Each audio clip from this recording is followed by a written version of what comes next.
Electron सूक्ष्मदर्शी। इसके पहले हम लोग क्या पढ़े थे? लाइट माइक्रोस्कोप, जिसको कंपाउंड माइक्रोस्कोप भी कहते हैं। तो लाइट माइक्रोस्कोप या कंपाउंड माइक्रोस्कोप या इलेक्ट्रॉन माइक्रोस्कोप से पहले हम लोग एक डिफिनेशन जान लें कि माइक्रोस्कोप है क्या। तो माइक्रोस्कोप एक वह उपकरण है, एक वह यंत्र है जिसके माध्यम से हम छोटे से छोटे जीवों को, ठीक है, वस्तुओं को जो हम अपने खुले आंखों से नहीं देख सकते हैं, अपने नग्न आंखों से नहीं देख सकते हैं, उसको देखने के लिए हम लोग क्या करेंगे हुआ, तो ये माइक्रोस्कोप से देखेंगे। माइक्रोस्कोप में लाइट माइक्रोस्कोप भी था, उसी को कंपाउंड माइक्रोस्कोप भी कहा, वो हम लोग पढ़ चुके हैं। ठीक है, अब आज हम लोग पढ़ेंगे क्या कि इलेक्ट्रॉन सूक्ष्मदर्शी पढ़ेंगे। इलेक्ट्रॉन सूक्ष्मदर्शी में क्या कर रहा है वो आगे देखें। वर्तमान अनुसंधान द्वारा, वर्तमान अभी के दौर में एक से एक माइक्रोस्कोप आ गया है, एक से एक पावर में आ गया है। ठीक है, तो इस तरह वर्तमान अनुसंधान द्वारा दिन प्रतिदिन नए नए प्रकार के एवं अधिक उपयोगी सूक्ष्मदर्शियों का आविष्कार हो रहा है। यानी जाहिर सी बात है कि नए नए प्रकार का, नए नए एक से एक माइक्रोस्कोप का वर्तमान में आपको आविष्कार हो रहा है। ठीक है, उसी में हम लोग देखेंगे यहाँ वर्तमान समय में अभी के दौर में दो प्रकार के इलेक्ट्रॉन सूक्ष्मदर्शी का प्रयोग में लाए जा रहे हैं। यानी दो प्रकार का इलेक्ट्रॉन, अगर पूछा जाए इलेक्ट्रॉन सूक्ष्मदर्शी कितने प्रकार, तो इलेक्ट्रॉन सूक्ष्मदर्शी भी अभी वर्तमान में दो प्रकार के हैं, जिसको हम लोग ट्रांसमिशन इलेक्ट्रॉन सूक्ष्मदर्शी कहेंगे और दूसरा स्कैनिंग इलेक्ट्रॉन, ठीक है, सूक्ष्मदर्शी हम लोग कहेंगे। कोई दिक्कत? अब इस दोनों को जानने से पहले थोड़ा सा एक और पॉइंट हम लोग देखें। प्रकाश सूक्ष्मदर्शी में प्रकाश का प्रयोग किया जाता है। आपको पता है कि प्रकाश सूक्ष्मदर्शी में हम लोग प्रकाश का प्रयोग करते थे, तब किसी वस्तु को हम लोग अच्छे ढंग से देखते थे। परंतु इलेक्ट्रॉन सूक्ष्मदर्शी में इलेक्ट्रॉन बीम का प्रयोग किया जाता है। इलेक्ट्रॉन बीम का हम प्रयोग करेंगे, समझ जाइए। ठीक है, ये इलेक्ट्रॉन बीम क्या है? ठीक है, तो इलेक्ट्रॉन एक प्रकार का ऐसा बीम है, जैसे कहने का मतलब कि किसी वस्तु को देखेंगे तो वहां देखिए यहाँ क्या लिख रहा है, इलेक्ट्रॉन बीम लहरों की तरह चलता है, जैसे कैसे एक है ना फोटो खिंचाता है। ठीक है, स्कैनिंग होता है, तो वही तरह इलेक्ट्रॉन बीम में लहर की तरह तुरंत खिंचा जाएगा।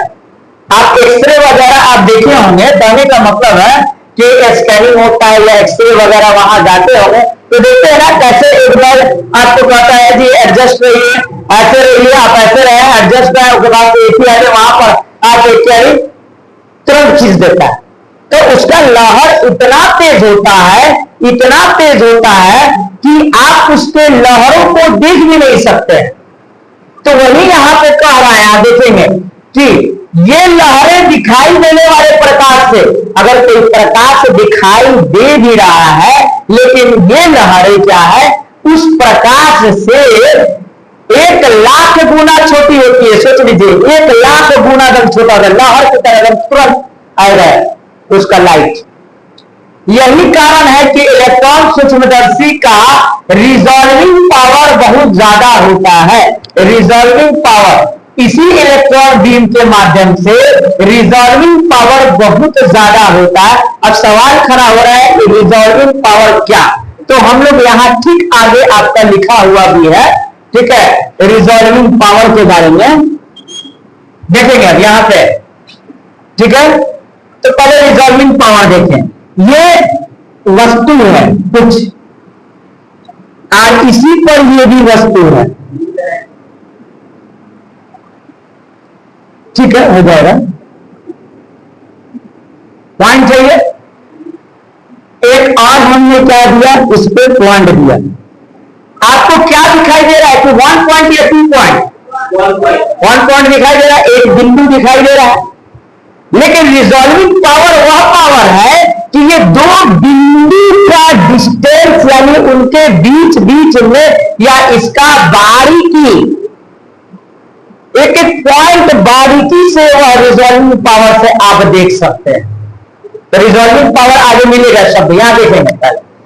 कह रहा है हम अपनी आंखों से केवल 0.1 यानी 100 माइक्रोन से बड़ी वस्तु को देख सकते हैं। कोई वस्तु माइक्रोन मतलब साइज एक हो गया, तो 100 माइक्रोन से अगर बड़ी कोई वस्तु होता है तो हम अपने आंखों से देख सकते हैं। यदि दो बिंदु को 100 माइक्रोन से कम अंतर पर रखे, दो बिंदु को, ये एक बिंदु और ये यहीं पर क्या है दूसरा बिंदु, तो वही कह रहा है कि हमें कह रहा है कि अंतर पर रखे, यदि दो बिंदुओं को 100 माइक्रोन से कम अंतर पर रखें, कम अंतर, ज्यादा डिस्टेंस नहीं, कम अंतर पर रखे, हमने दो कम अंतर यहां रख दिया, ठीक है, एक बिंदु और यहीं पर क्या है दूसरा बिंदु दे दिए, ठीक है, तब हमें एक बिंदु ही दिखाई देगा। आपको कौन सा बिंदु? एक बिंदु दिखाई देगा। इन दोनों बिंदुओं को अलग अलग देखने के लिए, अब इन बिंदु को आपको तो एक ही दिखाई दे रहा है, अलग अलग देखने के लिए सूक्ष्मदर्शी की आवश्यकता पड़ती है, यानी हम माइक्रोस्कोप का आवश्यकता पड़ेगा उसको देखने के लिए। फिर करा दो बिंदुओं को अलग देखने की, अब ये दो बिंदु को अलग देख रहे हैं, ठीक है, ऐसे तो नहीं दिखाई दे रहा है, लेकिन माइक्रोस्कोप से जब देख रहे हैं और वह दो बिंदु का क्षमता यानी क्या कर हुआ, दो बिंदु अलग अलग दिखाई दे रहा है, जैसे माइक्रोस्कोप से देखे तो एक यहां दिखाई दे रहा है, एग्जाम्पल लेते हैं माइक्रोस्कोप से देखे और दूसरा यहां पर दिखाई दे रहा है, इन दोनों के बीच में स्पेसिंग दिखाई दे रहा है, बारीकी से दिखाई दे रहा है, इसी को तो रिजॉल्विंग पावर कहते हैं। तो दिक्कत यानी किसी वस्तु को आप सिर्फ वस्तु देख रहे हैं, लेकिन इस रिजॉल्विंग पावर का मतलब उस वस्तु को बारीकी से एक एक पॉइंट उसका अगर देख रहे हैं, उसी को हम लोग कहते हैं रिजॉल्विंग पावर। तो दिक्कत आगे कर रहा हुआ, मनुष्य के आंख की रिजॉल्विंग पावर 100 माइक्रोन के लगभग में,